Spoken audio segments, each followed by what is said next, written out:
Assalamualaikum warahmatullahi wabarakatuh. Perkenalkan kami dari kelompok 1 ingin mempresentasikan hasil diskusi kami mengenai analisa Kota Poso. Nah, untuk yang pertama akan dibacakan oleh Saudari Nurhaliza Latif. Untuk Saudari Nurhaliza dipersilakan. Assalamualaikum warahmatullahi wabarakatuh. Perkenalkan nama saya Nurhaliza Latif, kamu S911962. Pada kesempatan kali ini, saya akan membahas sedikit mengenai permulaan analisis elemen-elemen pembentuk citra kota di Kabupaten Poso, Sulawesi Tengah. Adapun latar belakangnya yaitu, menurut Madun Wijaya pada tahun 1988, dari sebuah lingkungan bagi setiap orang akan terbentuk gambaran citra atau image dalam hubungan fisik antara suatu lingkungan dan lainnya. Sedangkan menurut Ehrenreich pada tahun 1960, citra itu sendiri sebenarnya hanya menunjukkan gambaran atau image. Menurut Ehrenreich, terdapat 5 kategori elemen yang digunakan orang untuk menyusun kesadaran atas image kawasan kota, yaitu yang pertama text, kedua text, ketiga distrik, keempat notes, dan yang terakhir yaitu landmarks. Dari latar belakang serta rumusan masalah yang telah dijelaskan, maka tujuan dari analisis ini yaitu yang pertama, identifikasi elemen-elemen pembentuk citra kota di kota Poso, Sulawesi Tengah. Yang kedua, menganalisis elemen-elemen pembentuk citra kota di kota Poso, Sulawesi Tengah.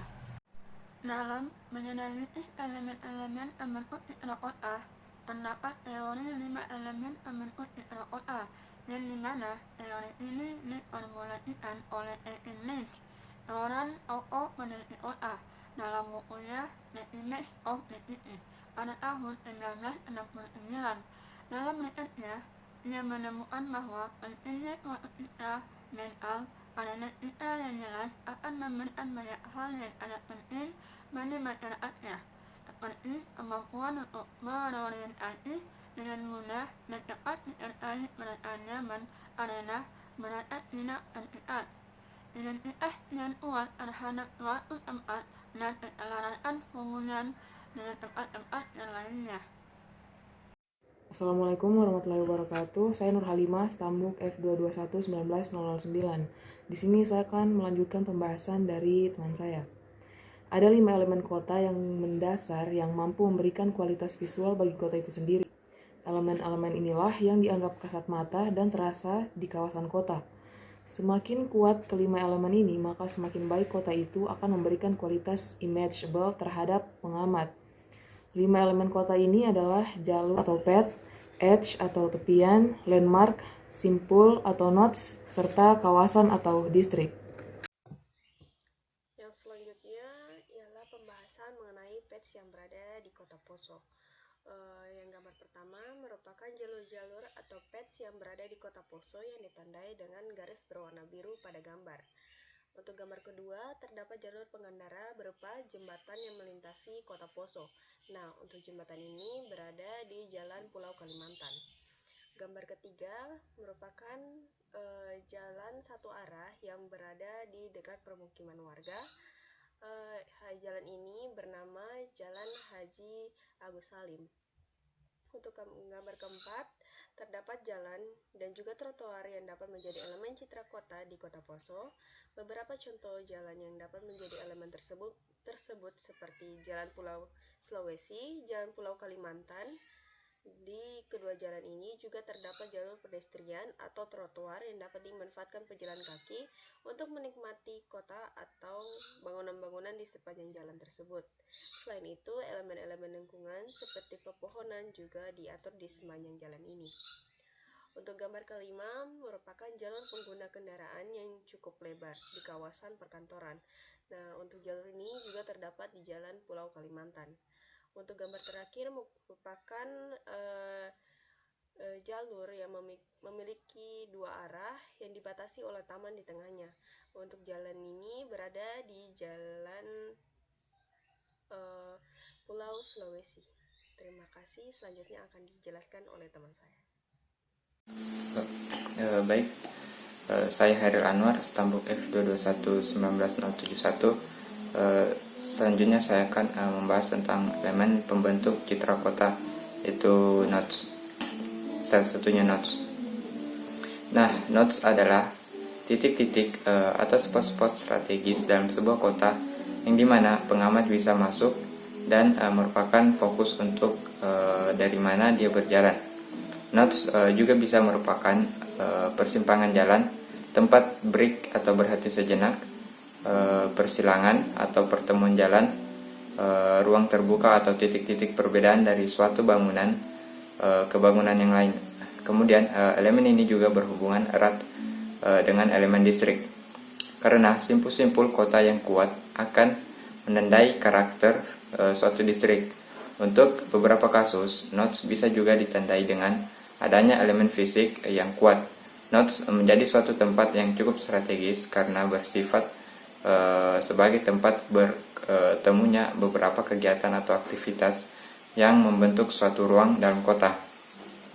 Nah, selanjutnya di sini kita bisa melihat contoh-contoh nodes yang ada di Kota Poso. Nah, yang pertama saya mengambil Tugu 0 km. Kenapa saya mengambil contoh dari Tugu 0 km? Seperti pengertian nodes tadi, yang dimana nodes adalah pertemuan jalan. Nah, jadi Tugu 0 km ini mempertemukan beberapa jalur menjadi satu. Kemudian contoh yang kedua yaitu Poso Green Park. Nah, kenapa saya mengambil contoh dari Poso Green Park ini? Seperti yang sebelumnya, nodes itu merupakan tempat berkumpulnya massa atau merupakan spot-spot strategis. Jadi mengapa saya mengambil Poso Green Park? Karena tempat ini merupakan tempat di mana orang berhenti, dan tempat ini cukup strategis. Kemudian contoh yang ketiga atau contoh yang terakhir, bundaran yang terletak di depan Green Park. Nah, kenapa saya mengambil contoh ini? Alasannya sama dengan contoh satu yang dimana merupakan titik mempertemukan beberapa jalur. Nah, sekian pembahasan yang bisa saya sampaikan tentang elemen pembentuk citra kota, yaitu nodes. Selebihnya akan dilanjutkan oleh teman kelompok saya. Saya ucapkan terima kasih. Assalamualaikum warahmatullahi wabarakatuh. Saya Muhammad Al-Ihsan, NIM F221-19119. Saya akan membahas edges pada Kota Poso. Sebelum itu saya ingin menjelaskan sedikit apa itu edges. Edges merupakan elemen linier atau batas antara dua daerah. Contohnya seperti pantai, perpotongan rel kereta api, tembok, batas atau tepian bangunan, dan lain-lain. Lanjut ke pembahasan edges Kota Poso. Posisi Kota Poso yang terletak di tengah dan dilalui oleh Jalan Nasional Trans Sulawesi, yang merupakan jalur strategis yang menghubungkan antar provinsi di Pulau Sulawesi, membuat kota ini menjadi pusat perhentian baik dari utara maupun selatan, atau dari barat dan timur Sulawesi. Ada dua edges pada Kota Poso, yaitu ada pada tepi alami danau dan tepi jembatan. Sekian dari saya, terima kasih. Ya, Assalamualaikum warahmatullahi wabarakatuh. Di sini saya akan melanjutkan pembahasan mengenai citra Kota Poso, yaitu landmark. Nah, yang pertama yaitu air mancur Kota Poso. Air mancur Kota Poso ini merupakan salah satu ikon kebanggaan masyarakat Poso yang dibangun berlokasi di lapangan Maroso depan kantor Bupati Poso. Air mancur ini memiliki keunikan yaitu pembangunan air mancur yang irama airnya mengikuti alunan lagu. Nah, adapun maksud dibangunnya air mancur ini adalah untuk menjadikan Kota Poso lebih indah dan lebih maju dalam memberikan hiburan langsung kepada masyarakat Kabupaten Poso maupun masyarakat yang sedang melintasi Kota Poso. Nah, selain itu, pembangunan air mancur ini juga dalam rangka mewujudkan visi dan misi pemerintah kepala daerah saat itu, yakni meningkatkan prasarana dasar untuk mengatasi beberapa masalah perkotaan, berpedoman pada arahan RT/RW dan kelestarian lingkungan. Nah, wajah Kota Poso yang hendak ditata oleh pemerintah kepala daerah saat itu dengan orientasi mendasar, yakni merubah paradigma tentang Kota Poso yang memiliki latar belakang masa lalu yang kelam, sehingga pemerintah daerah berupaya untuk menarik setiap wisatawan saat memberikan hiburan tersendiri bagi warga masyarakat Kota Poso. Kita lanjut pada pembahasan yang kedua, yaitu Danau Poso. Nah, walaupun tidak terletak di pusat Kota Poso, melainkan di Kota Tentena, Danau Poso ini merupakan salah satu tempat yang sangat populer dan terkenal di wilayah Kabupaten Poso. Seperti yang kita ketahui bersama, bahwa Danau Poso ini merupakan danau terbesar ketiga di Indonesia setelah Danau Toba di Sumatera Utara dan Danau Singkarak di Sumatera Barat. Danau Poso terletak di rute jalur utama dari Toraja di bagian selatan dan Gorontalo Manado di bagian utara. Nah, Danau Poso terkenal dengan pasirnya yang berwarna kuning keemasan, serta gelombang air di danau ini juga mirip dengan gelombang air laut. Nah, jika diperhatikan secara saksama, warna air di Danau Poso ini cukup unik. Di bagian pinggir danau, air berwarna hijau dan terdapat perbedaan dengan warna air yang berada di bagian tengah danau, di mana air di bagian tengah danau ini berwarna biru. Nah, berada di ketinggian 657 meter di atas permukaan laut, danau dengan seluas 32.000 hektar ini membentang luas dari utara ke selatan dan mempunyai kedalaman mencapai 510 meter. Nah, dari Kota Palu, Danau Poso ini dapat kita capai setelah menempuh jarak sekitar 283 km dengan estimasi waktu perjalanan darat sekitar 8 jam. Nah, jika berangkat dari pusat Kota Poso, danau ini hanya berjarak sekitar 56 km dan dapat ditempuh kurang lebih selama 1,5 jam. Selanjutnya yang ketiga adalah Taman Nasional Lorelindo. Nah, Taman Nasional Lorelindo juga merupakan salah satu objek wisata yang sangat terkenal di Kabupaten Poso. Nah, walaupun terletak cukup jauh dari pusat Kota Poso dan akses jalan yang kurang baik, objek ini sangat sering dikunjungi oleh wisatawan, baik wisatawan lokal maupun wisatawan mancanegara. Nah, landscape yang sangat indah menjadi salah satu daya tarik bagi para wisatawan untuk mengunjungi tempat ini. Nah, Taman Nasional ini secara resmi meliputi kawasan 217.991,18 hektar atau sekitar 1,2% wilayah Sulawesi yang lebarnya 189.000 km persegi atau 2,4% dari sisa hutan Sulawesi, yakni 90.000 km persegi. Nah, dengan ketinggian bervariasi selang 200 hingga dengan 2.610 meter di atas permukaan laut, Taman Nasional ini memiliki beberapa luhur, terdiri atas hutan, pegunungan, dan subpegunungan, dan beberapa kecil hutan dataran rendah.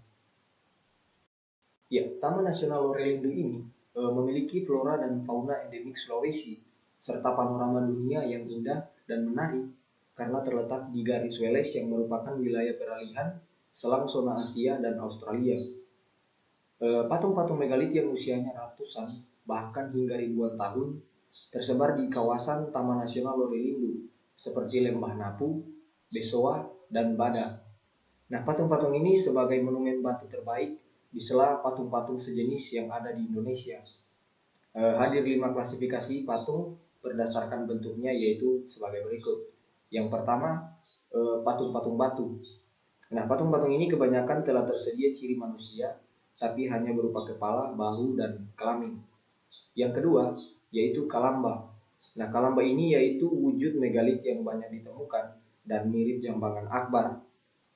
Nah, mungkin ini yaitu tempat persediaan air atau juga tempat menaruh mayat pada upacara penguburan.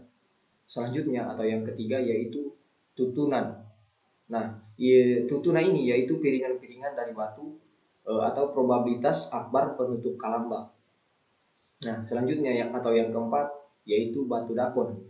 Batu-batu berwujud rata sampai cembung yang menggambarkan saluran-saluran, lubang-lubang tidak teratur dan lekukan-lekukan pautan. Selanjutnya atau yang kelima mortar batu, yaitu tiang penyangga rumah, dan beberapa wujud pautan juga ditemukan di kawasan Taman Nasional ini. Sekian pembahasan mengenai Citra Kota Poso, yaitu landmark. Kami ucapkan banyak terima kasih dan Assalamualaikum warahmatullahi wabarakatuh. Baik, terima kasih. Saya akan melanjutkan pembahasan dari teman saya. Di sini saya akan membahas mengenai distrik di Kabupaten Poso. Kabupaten Poso sendiri itu terbagi menjadi 16 kecamatan, di mana ada Kecamatan Lage, Kecamatan Lore Barat, Kecamatan Lore Selatan, Kecamatan Lore Tengah, Kecamatan Lore Timur, Kecamatan Lore Utara, Kecamatan Pamona Barat, Kecamatan Pamona Selatan, Kecamatan Pamona Tenggara, Kecamatan Pamona Timur, Kecamatan Pamona Utara, Kecamatan Poso Kota Selatan, Kecamatan Poso Pesisir, Kecamatan Poso Pesisir Selatan, Kecamatan Poso Pesisir Utara, dan Kecamatan Poso Kota. Sekian, terima kasih. Wassalamualaikum warahmatullahi wabarakatuh. Provinsi Sulawesi Tengah terdapat elemen fisik yang dinilai berdasarkan tata ruang mampu menjadi pembentuk citra kota pada kota Poso. Hal ini diantaranya terdapat 4 jalan dan juga trotoar, nodes yang salah satunya terdapat pada Tugu 0 km, Edges berupa danau sebagai tepi alam, dan jembatan sebagai penghubung. Lalu terdapat 16 distrik di kota Poso dan landmark berupa air mancur kota Poso, Danau Poso, dan yang terakhir Taman Nasional Lore Lindu. Sekian presentasi dari kelompok kami, lebih dan kurangnya mohon dimaafkan. Wabillahi taufiq wal hidayah. Wassalamualaikum warahmatullahi wabarakatuh.